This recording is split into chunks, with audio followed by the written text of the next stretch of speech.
On the basis of experimental observations, Faraday concluded that two laws of electromagnetic induction, and these laws are as first law that whenever there is change of a magnetic flux in a closed circuit, an induced EMF is produced in the closed circuit. That means when a bar magnet which is moving towards this coil, the magnetic lines of force of this bar magnet, they are in contact with this coil, and there is a change when it is in motion, then flux link with this coil, they are goes on changing, and current is induced inside this closed circuit. That means Faraday's first law holds good there. And from this law, we can say that it is a characteristic phenomenon that when bar magnet is approaching to this closed circuit. And according to Faraday's second law, the magnitude of induced EMF which is produced in the closed circuit is directly proportional to the rate of change of magnetic flux linked with the circuit. That means this law is quantitative law, and when this bar magnet is approaching to this circuit, then we can say that this induced EMF, it will depends upon the two facts, that is nothing but the relative motion between magnet and coil or closed circuit, and also we can say that number of turns present in the coil. But according to second law, we can say that the magnitude of induced EMF in a closed circuit is directly proportional to the rate of change of magnetic flux linked with the circuit.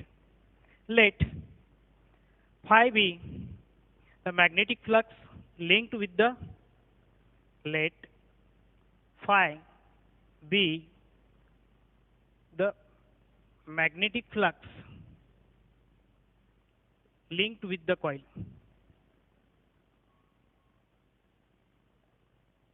Linked with coil. And E be the EMF induced inside the circuit. Then, according to Faraday's second law, we can say that E is directly proportional to d phi by dt, because phi be the magnetic flux linked with the coil at any instant of time t.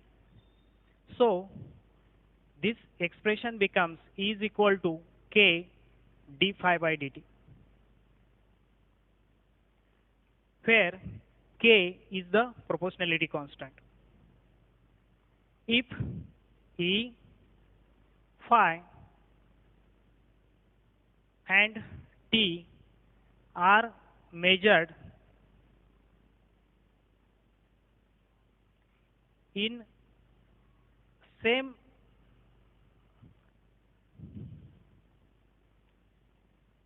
system, that is SI or CGS system, then this k have value 1, and this relation becomes E is equal to d phi by dt.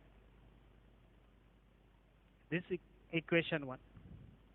Suppose phi be the magnetic flux at any instant of time, we know that E is equal to d phi by dt, and by using first law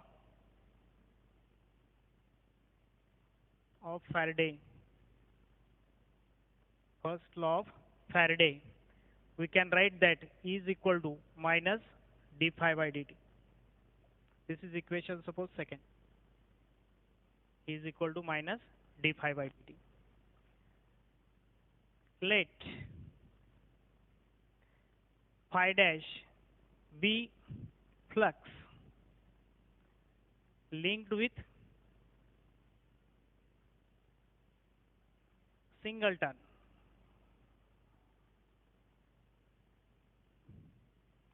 of coil.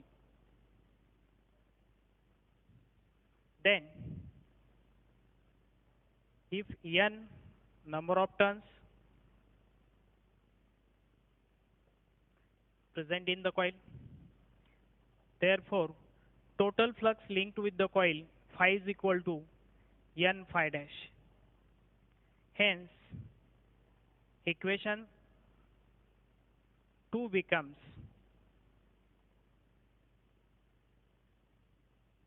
E is equal to minus d N phi dash by dt, or this is equal to minus N d phi by dt.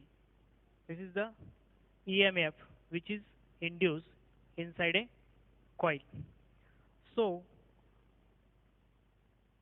by using this relation, we can easily say that, or we can find out that what should be the magnitude of induced EMF in the coil.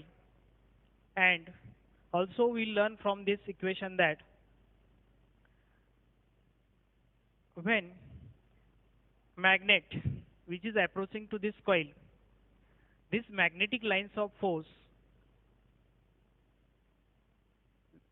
they will in contact with the coil with respect to time. How time is proceed there. So the linking of this magnetic flux with the coil depends upon time. That means time varying magnetic field exert a pressure on a charge which is present inside the coil, and due to this pressure or force, we can say that this charge, they have motion or they can circulate through this closed circuit, and we observe here induced current, or we can say that induced EMF.